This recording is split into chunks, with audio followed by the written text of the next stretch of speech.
Uh, Want to be respectful of everyone's time as we go into the evening hour here. So welcome everyone. I will continue. The start may be a little bit bumpy here. I'm going to keep an eye on the waiting room for those that would like to join us. I'll keep an eye on for people to join in this late. So there may be a little bit of delay here and there as we continue on this webinar here. Again, for those that just joining us, my name is Jeff Hutchison. I am the Director of Advocacy and Public Policy for TESOL International Association. For those who don't know, and I hope that all of you on this call do know, that TESOL International Association is moving into its 60th year next year as the lead professional association serving the English language teaching field. We do that through research, we do it through advocacy, professional learning, and we advance the field not just for the educators who are valiantly out there, but also for the learners whom we serve at all levels.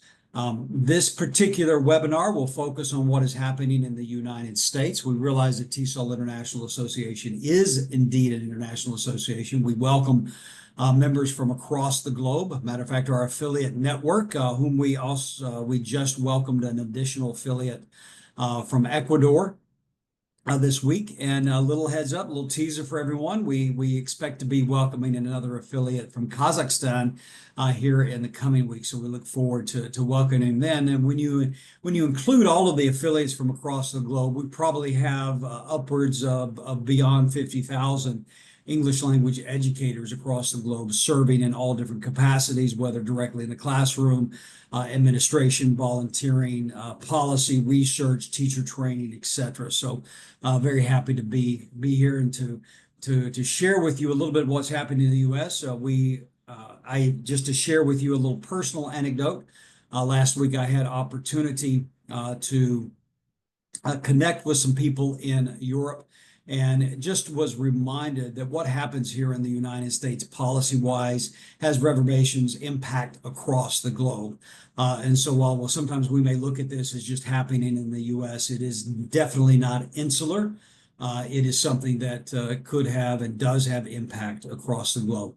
We'll jump right in. This update is for the current situation we're facing in the United States, which is a government shutdown.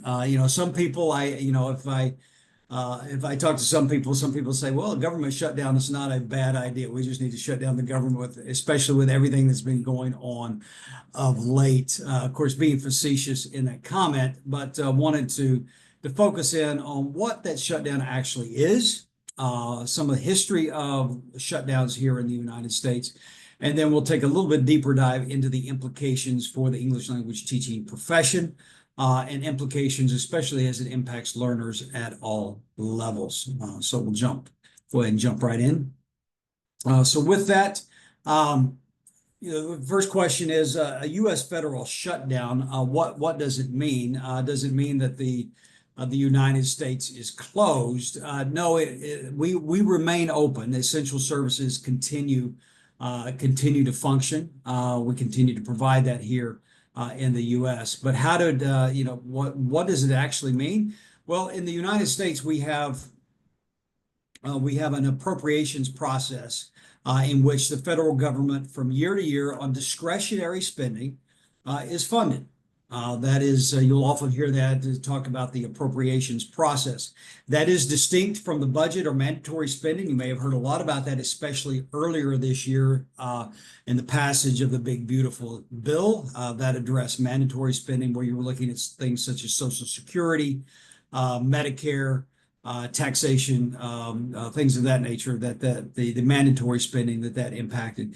But on an annual basis, we do have 12 appropriation bills that must be passed by both the House and the Senate.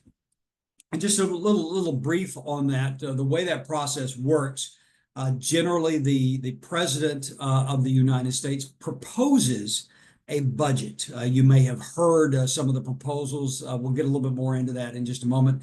for some of the proposed budget eliminations, especially around education that President Trump had put forth. These things were not new. We had been dealing with them, especially from the House side for the past couple of years in the 118th Congress. We're now in the 119th Congress. The appropriations bill that specifically impacts education, you'll see there on your screen, is the Labor, Health, Human Services, Education, and Related Agencies. That is the primary vehicle through which pre-K through 12, adult, and higher education is funding. There are also some other appropriations bills, especially for the State Department, that impact the English language teaching field. We'll talk about that a little bit more as we get into or go a little bit further into the session, but that's specifically around the Bureau of Educational and Cultural Affairs. So when there was a shutdown, which is well, actually, I'll get more into detail about how we got here in just a moment. But when there is a shutdown, or excuse me, let me before I get to shutdown, federal agencies. And when I talk about federal agencies, I'm talking about the Department of Education, talking about Department of State, Department of Homeland Security, Department of Health and Human Services, you name the departments. And I actually have a little link a little bit later that I will share with you so you can go and look at all of the different departments and their plans during the shutdown. But they cannot operate unless Congress, which controls the purse, appropriates the money. So right there on that third little bullet point, federal agencies cannot spend or obligate any money without appropriations from Congress. The fiscal year for the U.S. federal government ended on September 30th of this year, just a few days ago. The new fiscal year 2026, just began October 1st. Now, the problem was there were no appropriation bills that were passed. And when I say passed, I mean both the House and the Senate not only passed the bills, but then also reconciled any differences of those bills. Sometimes there might be a shutdown, we'll talk about that in a moment, in which some of the appropriation bills have been passed. And so that leads to a partial shutdown. So some of the appropriation bills that have been passed continue to operate, but those areas covered by those not passed would be subject to the shutdown. So in this year, 2026, as we go into fiscal year 2026, I realize in the physical or calendar year, we're still in 2025, but the fiscal year of 2026 began October 1st. No appropriation bills have been passed. And I'll talk a little bit more about where we are with labor, health, and human services in just a moment and some of the implications for that. So during a shutdown, federal agencies must cease all non-essential functions until Congress acts. Now, it is late on, what is today, a Thursday, so you may be a little facetious in your commentary there and say what element of government is actually essential and all should shut down. Well, I hope you're not of that ilk, because quite frankly, the federal government serves some vital roles despite the rhetoric that is out there. And especially on the discretionary end with the U.S. Department of Education, a very vital role in what it does to support not just the English language teaching field, but the millions upon millions of learners that we serve in all levels of education. So previous shutdowns, quick little background. I always like to say, and this is, it may be a direct quote, it may be a paraphrase. I believe it's from the book of Ecclesiastes, that there is nothing new under the sun. If you've ever had opportunity to hear that quote, it actually goes back to that book. But there's nothing new under the sun. Shutdowns have happened before, although it's relatively new in the sense that the modern budget process, which was I think it was 1976. Yes, 1976. There on your screen there. Since that time, there have been just a few shutdowns in that. There were some funding gaps, if you will, from 76 to 80, but did not result in any shutdowns of the government. But after 1981, there's been 10 funding gaps of 3 days or fewer with minimal impact. But there have been 4 true shutdowns, and those true shutdowns are essentially in the near past, if you will. I'd say probably within the past at least 20 years. Those four true shutdowns. The first one you may recall during the Clinton era, 1995 and 1996. There were actually two shutdowns at that time over some various disagreements that the administration. Matter of fact, Bill Clinton vetoed one of the spending bills that came to his by the House-controlled Congress. If you may recall, at that time, House did control both the, excuse me, Republicans controlled both the House and Senate at the time. Shutdowns that time, those two shutdowns amounted to 26 days in that process. And then in 2013, during the debates on the Affordable Care Act during President Obama's tenure, there was a shutdown. That was 2013. That was 16 days. And then there was an additional shutdown, the longest of which, the longest of all of them, was 35 days during Trump's first administration, 2018, 2019. That one was over, what was it? It was over the border wall. There were discussions about how to fund the border wall or if to fund the border wall, and that resulted in a 35-day, but at that time, a 35-day shutdown, but it was only a partial shutdown. There were some of the appropriations at that time, appropriation bills that time that had been passed. Remember, there were 12 total that have been that are in play. So that was only a partial shutdown at that time. So we continue forward. So how did we get here? Well, how did we get here to this point where, October 1, we wake up and we've got a close sign on the government. Well, a lot of things have happened. One of which, and I start here with fiscal year 25, but I'm going to go back a little bit, as I referenced or referred to just a moment ago in the 118th Congress. There have been vast ideological disagreements between the Republicans and Democrats in terms of how the government is to be spending its money. And for education, I'm going to be specific here to education. This webinar is not about all the other aspects. We're going to hone in on education. During the 118th Congress, the House, which had majority during the 118th, excuse me, the Republicans, which had majority in the House, let me be clear on that, they did not have it in the Senate, were advocating for complete elimination of funding for education, especially around English learners or multilingual learners of English, as we at TESOL like to frame that. That was, for the most part, restricted to what is called the Elementary and Secondary Education Act, ESEA, for Title III.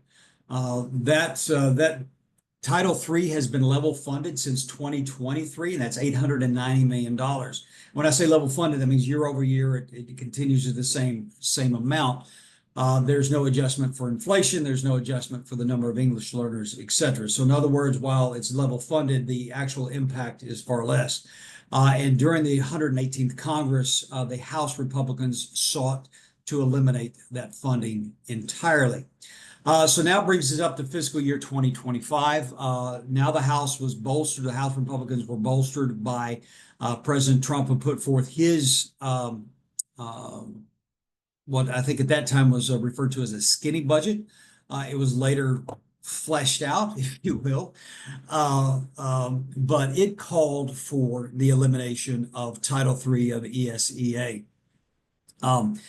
And that was going in 2026. But at the same time, we all of a sudden were entering into really a new territory as the president was withholding already appropriated funds. So we came into March 15th of 2025. We finally had a full year continuing resolution for funding, which essentially level funded the government. There was a few nuances here and there, but for the most part, especially for English language teaching for multilingual learners in English, it was level funded. And we came into March 15th, 2025, supposed to be level funded. Now, mind you, March 15th is a few months removed from March 15th, 2025, a few months removed from October 1st of 2024 when the 2025 fiscal year began. So it was a little late, but again, education programs, states, etc., were anticipating level funding at the time. Formulas may have changed, demographics may have changed, so it might have made some adjustments, but for the most part, we knew that the pool was the same. Then we came into an attempt really that snuck up on us. There were two things. One, the adult education side of the house.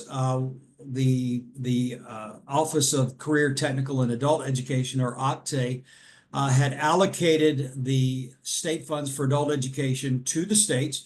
They had unfortunately left out or withheld that which focuses on civics education. But the states had that in time for their fiscal year. Their fiscal year began July 1st, or began July 1st of 2025. So when you think about this, understand that the fiscal year of the government, federal government, forward funds our schools and our states. So for adult education, for the state public education, it forward funds. So something fiscal year begins in October 1st does not begin to impact, or at least is funding that is slated, which would begin July 1st of the following year, July 1st of the following year for states for that. And then all of a sudden the wool was pulled out, or the rug was, I'm mixing my metaphors. I'm sorry, it's a little bit late in the evening. But the Office of Management and Budget, which is an extension of the administration, executive branch of the government, decided to withhold about $6 billion in already appropriated funding. One thing that was already appropriated and also communicated was that adult education. So we were looking at about not quite $715 million, because they did leave out the civics education. But they said, hey, here it is. And then no, I would say takes backseat, which left a lot of states and programs really in chaos. Then in addition to that, they also withheld several other programs. They withheld Title 1C, which is migrant education. Rationale there is we don't want to encourage people to move around. I'm like, well, that's what migrant education, anyway, never mind. I can't even begin to get into that and why that is. One of them was Title 2A. Title 2A is supporting effective instruction. So that goes a lot to the professional development. That was over $2 billion being withheld. And then a big one for us was Title 3, English Language Acquisition, Elementary Secondary Education Act.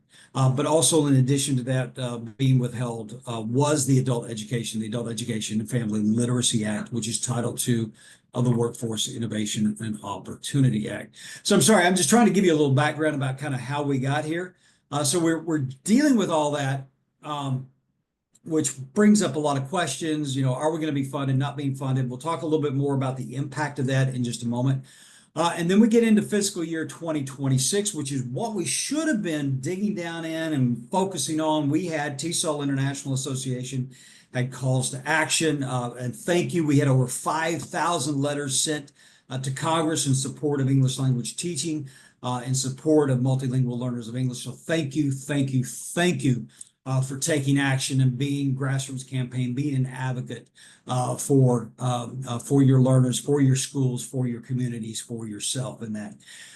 So in 2026, we face the elimination. You can see that. I don't need to read that. I've been kind of over that a little bit and some of the other things. One thing I didn't mention was the Higher Education Act, Title II, Teacher Quality Partnerships, and one of the other pieces that was on the block. Those were called for elimination. And then in addition to that, there were calls for reduction in the Office of Civil Rights. Matter of fact, we have seen already the Office of Civil Rights has been decimated. 7 of the 12 regional offices were cut during the reduction in force back earlier this year. Also, the Bureau of Educational and Cultural Affairs, which is actually out of the State Department, not out of Labor, Health, and Human Services and Education. But the Bureau of Educational and Cultural Affairs, right now, they're withholding funding for 21 programs. Several of which impact English language professionals, English language programs, English language fellowship, English language access scholarships. Fortunately, there still continues to be advocacy. TESOL has been able to work with the ECA alumni in that we've reached out and contacted key members of Congress. We were also very encouraged that Senator Booker and Senator Collins, so you had bipartisan, Senator Booker out of New Jersey, Senator Collins out of Maine. Senator Collins is a great advocate for adult education, Republican, but bipartisan call that these 21 programs be reinstated. But in addition, there was also a call for reduction that wraps ESEA Title IIA into Title I. And what that means, there was this big thing, oh, we're not touching Title I. Yeah, you are. If you take another funding for another part and put it in and keep it level funded for Title I, yeah, you are effectively reducing Title I. And for those of you who don't know, Title I supports low-income communities, which also impacts English learners. And I think well over 85% of the school districts benefit in some form from Title I. So what I'm trying to outline here is that we have a mess. We had a mess, a conflict of ideology, a conflict of the responsibility and the role of the federal government in education. And I'm just focused on that, on education. And, again, there's 12 other appropriation bills. We could probably have a whole week of webinars and diving deep into those as far as how they have contributed to where we are in this shutdown. So my apologies, I am talking a lot. Feel free, if you have a question, feel free to put it in the chat. I'll try to get to it either during the conversation or at the end. So where are we now? Status of appropriation bills. None of the appropriation bills have been moved to resolution. I've had a couple of them, I think 3 of them that I think the House moved forward on full. I don't think the Senate may have moved forth one. But LHHSE, just so that you are aware, that's the one down at the bottom, labor HHSC education. The House full committee approval, they put that forth, which was in line with the president's budget. Thankfully, the Senate full committee largely kept education level funded. So there's a disconnect. Matter of fact, it winds up being about a $12 billion difference between the House and the Senate versions. But neither of these went to the full House or to the full Senate. So we'll continue to monitor and see what happens as we go forth. Now, so shutdown impact. Really, this is the meat of what we want to talk about here. I mentioned a moment ago that the shutdown during a shutdown, federal agencies cannot spend or obligate any money without appropriations from Congress. So there's several rules that have to be followed during a shutdown, and essentially it means that all non-essential functions have to cease until Congress acts, and the determiner of those really rests within the administration. So while we have 2 things here, we have what is happening in the House and Senate that has led to the shutdown. I'm not going to opine about that, especially now with the discussions around some of the subsidies for ACA and Medicare, et cetera. That's not what this is about. What this is about is the impact for us. So when we look at the shutdown, now that the shutdown has happened, the administration, the federal agencies will make the determination on how they will continue to function. And if you're really a policy nerd, I'm going to see if I can find. Yes, I think I'm going to put this link here in the chat for everyone. Where'd it go? It didn't make it in. Hold on one second. Let me try it again. Yeah, there we go. This has a link to all of the agencies, federal agencies, and their contingency plans during a shutdown. We'll have a link in just a moment to the U.S. Department of Education's. But if you just have a big bottle of scotch you want to get through over the weekend and want to read those, feel free, have at it, have fun. But you can look at what the contingency plans are across the federal agencies and what it means, what they determine as non-essential functions. So examples of essential really are around public safety, air traffic control, law enforcement, which you've seen a lot of that in the news lately. And then mandatory spending is not subject to the annual appropriations. So Social Security, Medicare, interest on national debt are not subject to it. They're not shut down. However, the services around there, for example, Social Security and Medicare may be impacted because they may be subject to the discretionary spending with that. So we move a little further. Let's look at Department of Education. And I told you I'd have a link. That is the link right there to the Department of Education contingency plan. And essentially, what the shutdown provides the administration is an opportunity to continue its efforts through the Department of Government Efficiency, or DOGE. You may recall a lot of activity, especially at the beginning of the administration, which put pauses on federal grants, which resulted in reduction in workforce, especially at the Department of Education. Matter of fact, the Department of Education saw almost a 50% reduction in workforce at that time. So what is the Department of Education doing? Well, they have taken the steps to furlough 87% of the workforce. Mostly what's not affected are those around FAFSA. They will continue to operate FAFSA and the Title I grants. I put that down at the bottom. Student aid and Title I grant distribution continues. So most of their workforce will continue in those areas. What is impacted? OELA is impacted. For those of you who don't know, the Office of English Language Acquisition, which oversees public education, K through 12, during the reduction in workforce earlier this year, that office was reduced to one employee. I have reached out to that employee and received her out of office because of the shutdown reply. Now, if you've seen some of the news that, oh, this is calling it a Democrat shutdown,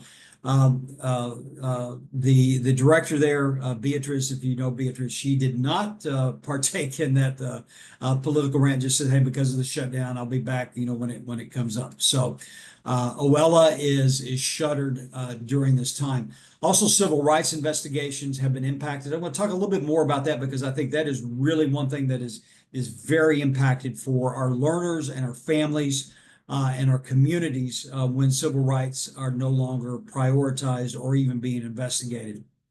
So that's been on hold, and new grants are under pause as well in this process, as well as, and this is not a result of the shutdown. I know this webinar is focused on the shutdown, but the National Professional Development Grants have been, and for those of you not familiar with the National Professional Development Grants, those are out of Title III of the Elementary and Secondary Education Act and help prepare English language educators for the workforce, bring them up. A lot of programs are out there. If you feel free to email me, I'll send you the link to the current programs that are in place. I actually had opportunity. I believe someone is on the call right now, Anna. I shouldn't call Anna out, but I just did. Sorry, Anna. Anna works with one of the MPD grants there in Georgia. And so all of the pause that is going there, not from the shutdown, but all from the assessment of the administration's priorities and vision. They see the National Professional Development Grants do not align with that. I absolutely disagree with that. I would hope and would think that many of you. Oh, Anna says I can call you out. It's okay. Thank you, Anna. So if you see the chat, she's in there. So if you would like to take a deeper dive in the Department of Education and what is happening, feel free to look at that plan. But this is my prognostication, and I think all things indicate as such that really the shutdown will be used as a means to try to dismantle even further the Department of Education, the loss of technical assistance and knowledge, the loss of the know-how, the loss of the people to implement the programs that are federally, congressionally appointed and passed. So it is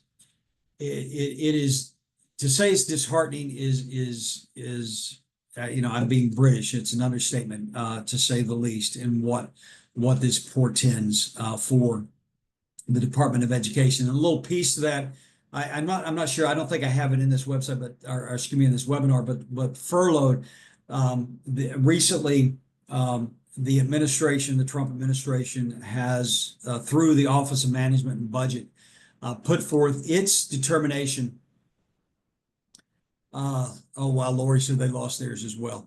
Um, put forth a determination that they don't think that they have to do back pay for furloughed employees. Um, and I feel for those individuals, the civil servants that have given their profession and vocation to the federal government in the midst of this. I'm sure that there will be lawsuits on this. But right now, just so that you're aware, the Office of Management and Budget, the administration is positing that, hey, if you're furloughed, you don't get back pay. So in other words, when the shutdown is over, we'll talk more about that in just a moment. You probably have heard the little snippets. Oh, if you're furloughed, you'll get your back pay. You'll just get paid later, kind of thing. Well, bills don't stop in that process. But now the Office of Management and Budget has said, well, no, you don't. You're not entitled to back pay on this, so that it does not present a savings, if you will. It would be a blip at best in the overall spending, but quite frankly, a disservice to those and some of them very dear colleagues in this process. So I'm sorry, I waxed a little bit long on that one, but feel free if you'd like to look more at their contingency plan, feel free to look at it. Knock yourself out. I'd say, hey, if you want to look at all the contingency plans, make sure you have a big bottle of scotch with you for that. Yeah, make that make sense. And there's a lot of things that have been said by this administration that I cannot make sense. This is one of those there. So I feel your frustration, and I wish I could make sense. All I can say is there had better be some lawsuits, especially from the Federal Workers Union, probably from some different associations, maybe even state level, that will be in support of this, if indeed they follow through on that. Congress, unfortunately, right now seems to be neutered, if I can use that metaphor, in their ability to affect change in this area. So hopefully that will be something that will be litigated, and which we have seen. If you've been following advocacy, the unfortunate part a lot about what the administration's actions on the Department of Education and education in general are such through executive orders that they are addressed through litigation, and that is not something new to this administration. You're probably very much aware of DACA, the deferred action on childhood or early childhood arrivals for those minors that come undocumented. That has been in litigation for years, ever since I think it was 2012 when Obama put that executive order out. So executive orders are addressed through litigation in that. So that's all to say. It's not to give any hope, but it's just to say that that is the part for the course in how these are addressed in that.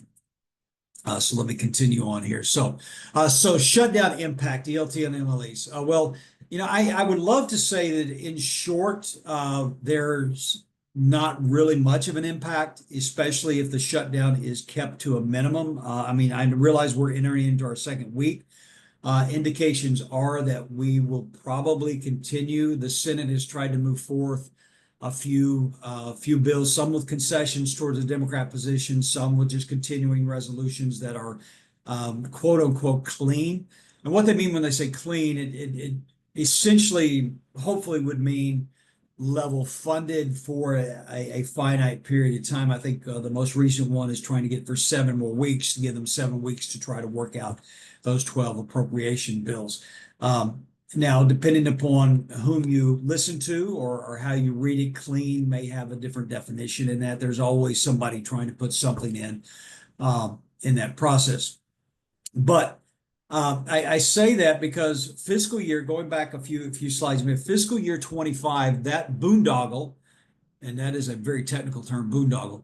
Boondoggle was fortunately addressed. It was addressed when we had, I think it was 12 Republican senators that went to OMB, Office of Management and Budget, and said, hey, you can't withhold these congressionally appropriated funds. It wasn't until the Republicans stood up and said you can't do this, that they started to release that. And so what that meant is that schools, states now had access to fiscal year 2025 appropriations, so which will take them through their fiscal year, which began July 1st. Now, I have heard reports that adult education, there were some glitches in the system and drawing down that money, how states drew that down money. I've talked with a couple of states for Title III on public education. There does not appear to be any issues there. So states can draw down that money. Now, whether the state is doing that or not, or how the state is approaching that, is not a federal issue. That is a state issue. Uh, I know here in Pennsylvania, I say here in Pennsylvania, I live in Pennsylvania, for those who don't know. I've heard from programs at the adult ed side that we're working, Pennsylvania hasn't even passed its state budget yet. So the adult ed programs are really working on their reserves, or dipping into the reserves right now to stay afloat. So you say, oh, hey, the federal monies are coming through. Yeah, that's great, but the state still has to do its part and get that on. And you have some states that are very much on top of this. Other states, you probably have seen the recent reports, especially if you go to Education Week, the 74 million K through 12 drive. You look at, I think Oklahoma really is a harbinger of what not to do when it comes to that. I think that what I understand is that they're withholding funds at some of the districts, and it is quite impactful. So that is a state level issue. So it's all to say, from a federal perspective, the monies for fiscal year 25 can be drawn down. So the impact for the shutdown should be minimal. They're using FY25 funds. But you have other things like grants. Grants are on hold. If you are a contractor working with a grant, you're not going to get paid, and doubtful you'd ever get back pay on that. So those things are going to be impacted. And then there's also the non-government employees that are working adjacent to this. And then those employees that are furloughed in this process. Again, I just mentioned a moment ago that the current administration is seeking not to provide back pay. So all of that is on a halt right now. So when you look, if you just were to isolate the shutdown, you might think, okay, well, this is just a temporary blip, and things will continue as they are. I would encourage you not to take that position. It's not Pollyanna, because of all these other things that are contributing in this space, between the actions of ICE, the focus on deportations, the English only and language access issues. And this webinar is not about all those. If you would like more information, I'll be happy to sit down and talk with you about that. It is also centered around the efforts right now, the continued efforts of this administration that would eliminate or dismantle the Department of Education in several capacities, and also, as they say, return education to the states. As many of you know, when it comes to ELT and MLEs, that varies across the states in terms of civil rights issues. That's one that I didn't mention a moment ago, the rescission of the January 2015 guidance on the provision of services for and the civil rights of English learners in public education, as well as family engagement and access. You got a situation there where they rescinded the guidance. Now we're in a shutdown. Civil rights investigations are almost to a halt. Where are the protections going to come from? And that really gets down to really the local and the state advocacy and what you're doing there.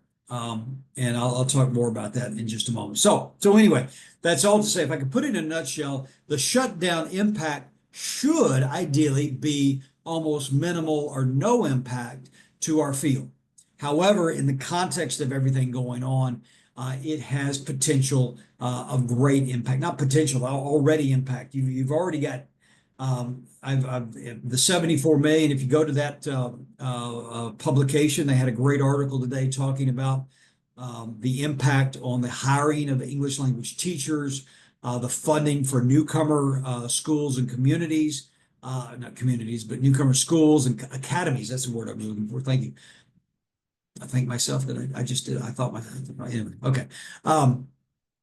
So I would encourage you to go look at that. And so some of the things. So what I'm saying is the shutdown in an ideal world would have a little impact. However, in the context of what we're facing, it is just another nail that continues to provide barriers to what we do and refocus where we need to be in terms of our advocacy, especially at funding levels, especially on civil rights and service for professionals and service for families and service for English learners at all levels. So, okay, let me go on. So looking ahead, what could happen there's a couple of different, well, three different things that could happen. There could be a continuing resolution, which hopefully that will come forth, give them time to work on the 12 bills, the 12 appropriation bills. There could be a continued shutdown. Again, back in 2018, 2019, it was 35 days. Hopefully that will not happen again. If it continues like that, it will begin to have severe consequences, residual consequences, reverberations across the economy. But ideally, the funding passes. Now, if the funding passes here, this is where advocacy is really key. Again, going back fiscal year 26, the House, as well as the president, want to defund education for English learners across the board. We don't want that to happen. We want to make sure the voice is heard. The Senate, fortunately, has made their voice heard, that at a minimum, they're going to level fund that. So, I'll have a little call to action here at the end, but encourage you, if you have not already contacted your member of Congress to make your voice heard in that, and give you another opportunity for that. Looking ahead, U.S. education staffing, that's going to be a huge one with all the furloughs going on right now. Will they bring them back? Will there be litigation? All of those questions remain in the air. And then really the state and local demands, it is imperative that the advocacy is ramped up at the local and the state level. I was very encouraged. Michigan, I was hearing the stories out of Michigan, the Department of Education, in the face of the federal Department of Education rescinding guidance on civil rights. Michigan Department of Education said, you may not, but we're going to remind you, these are the standards you use. And so they put that out. So it's wonderful to hear there. We do have, if you have on that QR code, we have put out a statement on that and also some brief guidance on what you can do in your own advocacy. And if you are such, especially if you're an affiliate leader, would like to learn more and say, hey, can you come alongside? Let's get some organization together. I would love to come alongside and help. Not I, TESOL would love to come alongside and help you in that process. We have many affiliates out there that are doing the lion's share work on that. Let's bring everybody together and focus on that. Very happy to coordinate efforts with you there.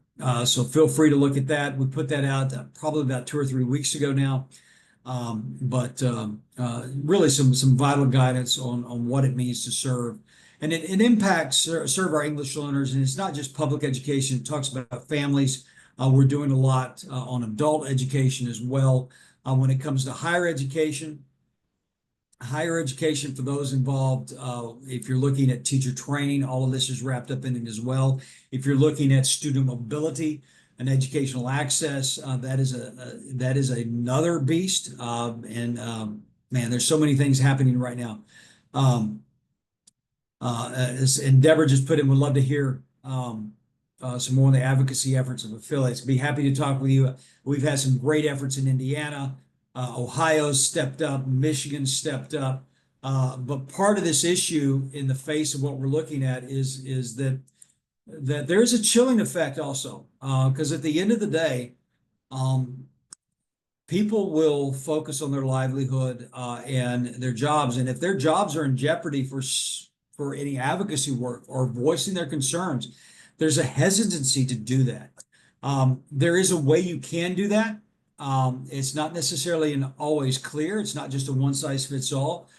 So we would love to chat with you about that, especially if you are in an area. And I won't name them. I've already, I'm thinking of Florida. I'm thinking of, well, I just won't name them. I just named them Florida and Oklahoma and other areas or people are a little concerned about raising their voice because it might mean an end to their job. So happy to talk with you through that. And at a minimum, be able to collect your stories even anonymously so that we can help in those advocacy efforts there. Okay. So advocacy head, your voice matters. Please sign up for TESOL advocacy alerts. That QR code right there will take you to our advocacy resource center. We will be sending out once the shutdown is over. And we have a clear picture, most likely be a continuing resolution, a clear picture on what we need to focus on for advocating for education funding for fiscal year 26. We'll put out some more calls to action. If you are not a member of your state affiliate, please reach out to them. We do have a section on our site where you can find your affiliate. If you don't know about them, let me know. I have the wonderful opportunity, TESOL has a wonderful opportunity of speaking. I think next week I'm at California TESOL. I get a virtual engagement with Illinois and Dakota TESOL, as well as Texas TESOL, and then Virginia TESOL. So I've had a few more that I haven't been able to accept. I know Kentucky TESOL is doing some great work as well. It just conflicts with a few other things. So the affiliates are doing some great work out there. Make sure your line is supporting them as well. And that last part, advocacy begins where you are. You don't have to be a great orator. You don't have to know how to write a letter to Congress.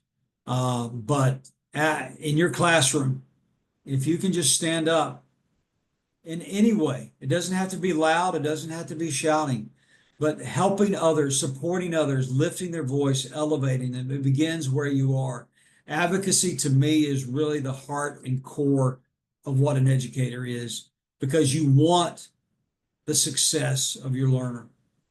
You want the success of your school. You want the success of your colleagues and community. And that begins with you. So I encourage you in that. Don't be discouraged by the shutdown. Don't be discouraged by all that is happening. I would use this as an opportunity to lift yourself up and say, look, there's opportunity out here, regardless of what's happening. I know my values. I know the value of education. I know the value of my learners, and I will be a clarion in that. So I encourage you as you continue there. So with that, I would like to say thank you for those that have stayed with me here.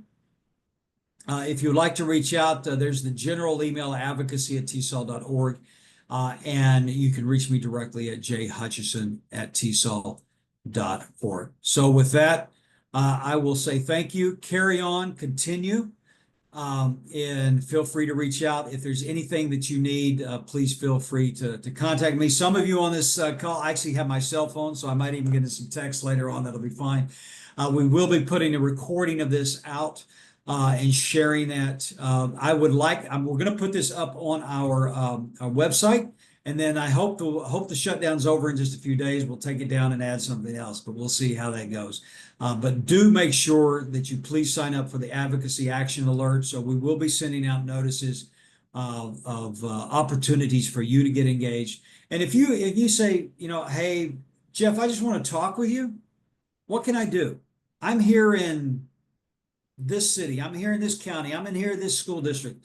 I'm working with this refugee community. I'm trying to get citizenship programs going. Talk with us. We want to hear from you. We want to come alongside you. And that begins with a conversation. So please feel free to reach out. Please keep engaged. Please keep in contact. So with that, say thank you. Continue to advocate. And I hope that we will see all of you on this, not just those that attended, but everyone who registered and everyone who happens to review this. Hope to see you. Oh, and Lori, I forgot to mention, I will be at Alabama, Mississippi TESOL in January. Forgot to mention that one. I didn't go that far out, but looking forward to that. But hope to see you in next March in Salt Lake City. It will be TESOL's 60th anniversary. So very much looking forward to gathering with everyone there. So with that, I will leave you to it and continue to advocate and continue to elevate this field. Thank you for what you're doing. Bye-bye. Thank you, Jeff.